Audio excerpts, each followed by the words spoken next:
అపోస్తుల కార్యములు 20వ అధ్యాయం 27, 28 వచనాలు.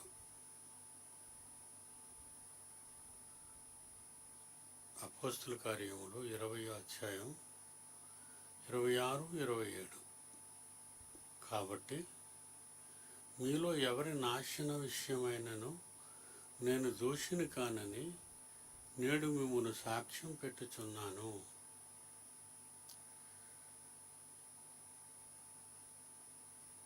కాబట్టి మీలో ఎవరి నాశనము విషయమైనను నేను దోషిని కాను. దేవుడు మనిషి నిత్య జీవంలో ప్రవేశించాలి, నిత్యము దేవుని కుమారుడుగా బ్రతకాలి, పరలోక రాజ్య వారసుడు కావాలి అంటే దేవుడిచ్చిన బైబిల్ అనే మహాజ్ఞాన గ్రంథములోని దేవుని మాటలు దాచుకోకుండా అన్ని దేవుడు తన వారి ద్వారా, తన పిల్లల ద్వారా రాయించి 66 పుస్తకాలుగా మనందరికీ ప్రసాదించాడు. ఈ ప్రసాదించిన 66 పుస్తకాలలోని పరమార్థ జ్ఞానాన్ని మేము మీకు బోధించకుండా ఏది దాయలేదు. చాలామంది తెలియక దాస్తుంటారు, వాళ్ళకి తెలియక బైబిల్. కొంతమంది కొంచెం తెలిసే చెబుతారు, అంతా తెలుసుకున్నాం అనుకుంటారు. కొంతమంది కోరికల కొరకు, వారి అవసరాల కొరకు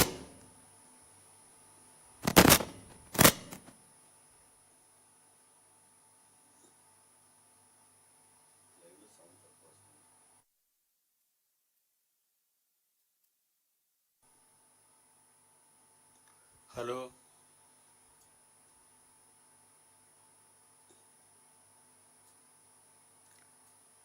దేవుని వాక్యంలో ఉన్న సంగతులను, సందర్భాలను ఇక్కడ చెప్పరు. ఎప్పుడు చూసినా ఉపవాస ప్రార్థనలు అంటారు. ఉపవాస ప్రార్థనలు దేనికి చేస్తున్నావు? నీ అవసరాల కొరకు. నీ అవసరాల కొరకు ఉపవాస ప్రార్థనలు చేస్తున్నావే తప్ప మరణించిన మరుక్షణం పరదేశు నుండి పరలోకం వెళ్ళవలసిన వాళ్ళ జీవ మార్గాన్ని బుకుదించగలుగుతున్నావా? చచ్చిపోతే స్వర్గానికి వెళ్ళిపోతాం అనే ఒక మూఢ నమ్మకం చాలామంది మతాలలో వాళ్ళు నమ్మేది ఒకటే, ఇస్లాంలో కానివ్వండి, మిగిలిన కొన్ని మతాలలో కానివ్వండి, బ్రతికినంత వరకు ఈ లోకంలో గత జన్మలో చేసిన పాపాలకు ప్రతిఫలం అనుభవిస్తూ ఉంటాం. మరలా ఈ జన్మలో కూడా మనం పాపాలు చేస్తే మరో జన్మ అంటూ మనకు ఒకటి వస్తుంది.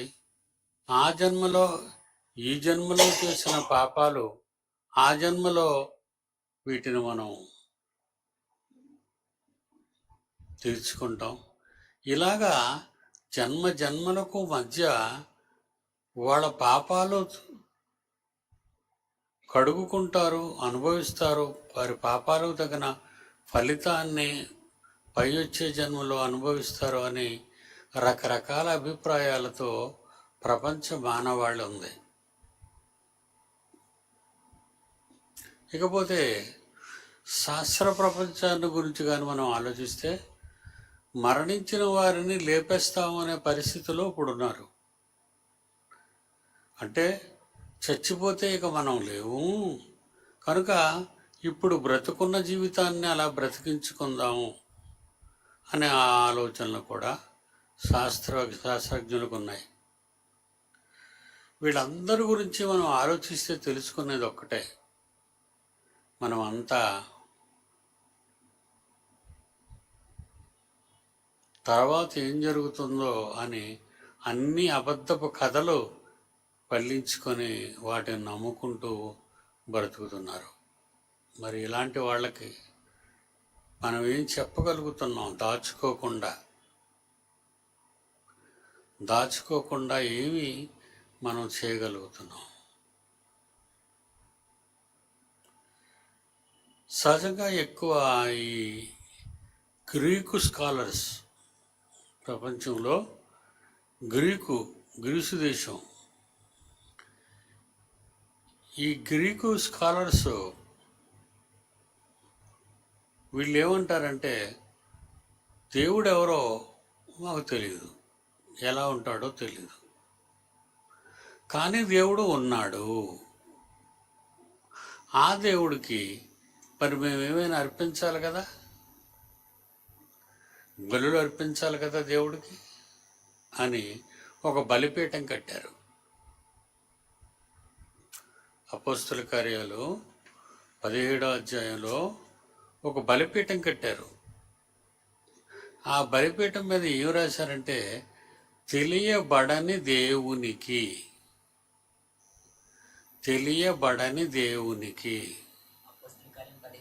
అపోస్తుల కార్యాలు 17వ అధ్యాయం 23వ వచనం. అపోస్తుల కార్యం 17వ అధ్యాయం 23వ వచనం. ఏథెన్సు వారులారా అంటే గ్రీసు దేశస్థులు. ఏథెన్సు వారులారా,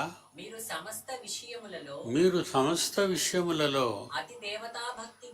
అతి దేవతా భక్తి, మీకు గొప్ప భక్తి అంటే ప్రపంచంలోకెల్లా అతి భయంకరమైన భక్తి కలిగిన వాళ్ళు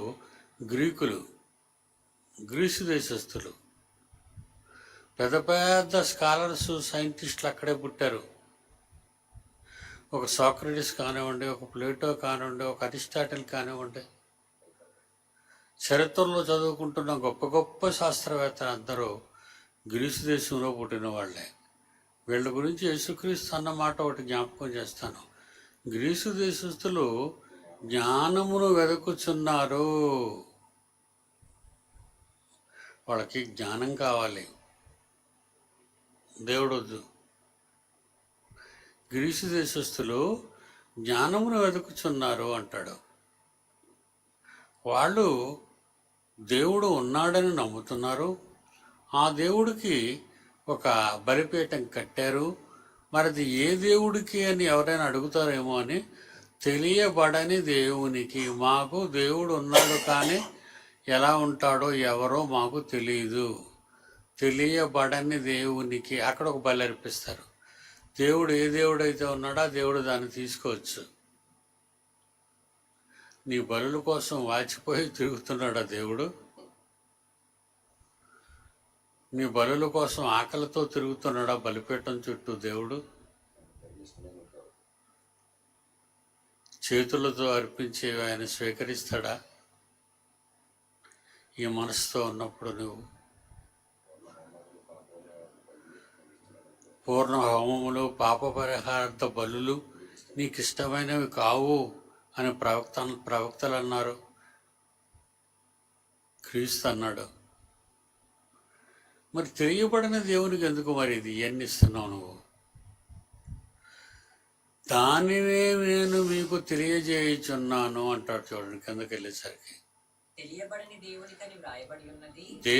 పౌలు గారు అంటున్నారు, తెలియబడని దేవునికని వ్రాయబడి ఉన్నది. కాబట్టి మీరు తెలియక దేనియందు భక్తి ఉంది కానీ తెలీదు. తెలియక దేనియందు భక్తి కలిగి ఉన్నారో దానినే నేను మీకు ప్రచురపరచుచున్నాను. తెలియబడిన దేవునికి ఎందుకర్రా మీరు? ఆ దేవుడు ఎవరో నేను చెబుతాను. మీరు నమ్మి మీ బలులు, మీ త్యాగాలు ఆయనకు అర్పించండి. నేనేం దాచుకోవటం లేదు. దేవుడు నాకు ఇచ్చిన జ్ఞానం క్రైస్తవులకే కాదు, సర్వలోకమునకు వెళ్ళి సర్వ సృష్టికి సువార్తను ప్రకటించమని దేవుడు అన్నాడు. అర్థమైందా? సర్వలోకానికి వెళ్ళండి, సర్వ సృష్టికి సువార్త ప్రకటించండి. గ్రీకులు కానీ, పారసీకులు కానీ, ఇస్మాయిలీలు కానీ, అన్ని జనులు కానీ, వీళ్ళందరూ అన్ని జనులు అంటారు. వీళ్ళందరినీ దేవుడు లేని వారిని, వాళ్ళందరికీ నేను ఇప్పుడు బోధిస్తున్నాను. తెలియబడని దేవునికి నేను తెలిసే దేవుణ్ణి చెబుతున్నాను. ఎఫెసు పట్టణానికి వచ్చి పౌలు అనేక అక్కడ ఉన్న అప్పటికి ప్రారంభమైన సంఘ పెద్దలందరినీ పిలిపించి తనతో ఉంచుకొని ఆయన మాట్లాడుతున్న మాటల్లో ఇవి కొన్ని మాటలు. ఏమనుంది? 27, 26. కాబట్టి మీలో ఎవరి నాశన విషయమైనను నేను దోషిని కానని నేడు మిమ్మల్ని సాక్ష్యం పెట్టుచున్నాను. మీకు నేను చెప్పకుండా నేను చనిపోయాను అని మీరు అనుకోకండి. నేను వచ్చాను, మీకు చెప్పవలసింది చెప్పాను. నేను మీ విషయంలో నా మీద ఎవరూ నింద వేయని అవసరం లేదు. దేవుడి దగ్గర దేవుడు ఆయన మా దేశం వచ్చాడు కానీ మాకు వాక్యం చెప్పలేదు నీ గురించి. ఒకవేళ చెప్పుంటే మేము నమ్మేవాళ్ళమేమో అనే ఒక ఆరోపణ అపోస్తులను పౌలు మీద వాళ్ళు వేసేవారేమో. ఇది గుర్తు చేస్తున్నాడు ఆయన, పౌలు గారు. ఏమని? మీలో ఎవని నాశనమైనను నేను దోషిని కానని నేడు మిమ్మల్ని సాక్ష్యం పెట్టుచున్నాను. మీరే సాక్ష్యం. దేవుని సంకల్పం అంతయు మీకు తెలుపకుండా నేనేమీ దాచుకొనలేదు. దేవుని సంకల్పం అంతా మీకు చెప్పాను, నేనేం దాచుకోలేదు. దేవుని పిల్లలారా, మీరు చాలా జ్ఞానవంతులు, నాకు తెలుసు. ఎందుకంటే ఏ పనైనా చేయడానికి ఆడ మగ తేడా లేకుండా, పిల్లలను కూడా తేడా లేకుండా అందరూ కష్టపడి చెమటోడ్చి పనిచేసేవాళ్లే. దేవుని కొరకు సుమండి నేను చెప్పేది మీకోసం కాదు. కేవలం ఆదివారాలు గుడికి వెళ్ళేవాళ్ళు ఎందరో అయితే అన్ని వారాలు దేవుని గురించి ఏం చెయ్యాలి చెప్పండి అని అడిగేవాళ్ళు మీరు కొందరే. అందుకే మీ మీద ఉన్న ప్రేమ చేత ఏమీ నేను కూడా దాచుకోలేదు. సింహగర్జన రాశాను, మహాజ్ఞాన గ్రంథం అది. అన్ని శాస్త్రాలను మరి మీదన కూర్చుంటూ పైకొచ్చింది ఆ పుస్తకం. సకల శాస్త్రాలను అధిగమించిన బైబిల్ దాని పేరు. కనుక చదువుకుంటే మీరు నేనేది దాచుకోలేదు, అంతా రాశాను అని మీరు తెలుసుకుంటారు. మీరు ఏది చదవకుండా మాకేమీ తెలియకుండా మేము చనిపోయి వచ్చాము అని దేవుడితో చెప్తారా? చెప్పినా ఉపయోగం లేదు. ఎందుకంటే చెప్పగలిగింది చెప్పేశాడు పిడి సుందర్రావు. ఆయన వృద్ధాప్యం వరకు ఆయన మాట్లాడించాను. ఇప్పుడు ప్రసన్న బాబు మరి వాపోతున్నాడు. ఈ పాటలు ప్రపంచవ్యాప్తం కావాలి. ప్యాన్ ఇండియా తరఫున గర్వించదగ్గది ఏంటంటే 6 పాటలు 6 భాషలలో వ్రాయబడ్డాయి. పాటలు 6 భాషల్లో ఒకేసారి. అంటే అన్ని భాషల్లోకి నిజంగా ఈ పాటలు అనువదించబడితే దేవుడు తెలియని వారు ఎవరుంటారు చెప్పండి? మాకు తెలీదు అనడానికి వీల్లేదు కదండి. ఒకసారి వినబడితే చాలు. వినుట వలన విశ్వాసము కలుగును. అది పాట అయినా మాట అయినా, అది పాట అయినా మాట అయినా ఒక్కసారి వింటే ఇక దేవునికి ఒడంబడిక అయిపోవాలి వాళ్ళు. మరణించిన వారు ఆయన దగ్గరకు వచ్చి ఏమంటారు? నీ నామమున దయ్యములు వెలగొట్టలేదా ప్రభువా? నీ నామమున అద్భుతములు చేయలేదా ప్రభువా? నీ నామమున నానా భాషలతో మాట్లాడలేదా ప్రభువా అని మీరు నన్ను ఆ రోజు అడుగుతారు. చెప్తున్నాడండి యేసుక్రీస్తు. మత్తయి సువార్త 7వ అధ్యాయం 22, 23. ఆ దినమందు అనేకులు నన్ను ఆ చూచి, దినమందు అనేకులు నన్ను చూచి, ప్రభువా ప్రభువా, ప్రభువా ప్రభువా, మేము నీ నామమున ప్రవచింపలేదా? నీ నామాన్ని మేము ప్రచురించలేదా ప్రభువా? నీ నామమున దయ్యములను నీ వెళ్ళగొట్టలేదా? నామమున దయ్యములు వెళ్ళగొట్టలేదా ప్రభువా? నీ నామమున అనేకమైన అద్భుతములు నీ చేయలేదా నామమున అనేకమైన అద్భుతములు చేయలేదా ప్రభువా అని చెప్పుదురు. అని చెప్తారు నాతో. అప్పుడు అప్పుడు నేనేమంటానో తెలుసా? నేను మిమ్మును ఎన్నడను ఎరుగను, నేను మిమ్మును ఎన్నడను ఎరుగను. నేను మిమ్మును ఎన్నడను ఎరుగను.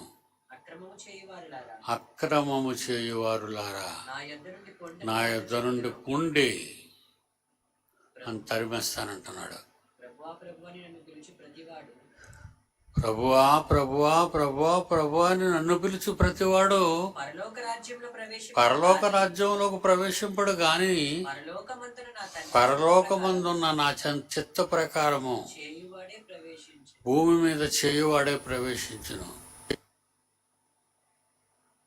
ఆయన గురించి అంతా దాచుకోకుండా పౌలు చెబితే అవన్నీ చేయకుండా దయ్యాలు వెలగొట్టాం, భాషలు మాట్లాడాం, స్వస్థతలు చేశాము అని ఇవన్నీ చెప్పుకుంటున్నారు దేవుడితో.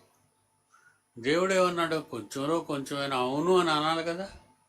అనకుండా అక్రమము చేయువారులారా. అక్రమమా? ఇప్పటికీ రండి ఈ మాటలు సంఘాలలో విభేదాలు పుడుతున్నాయి.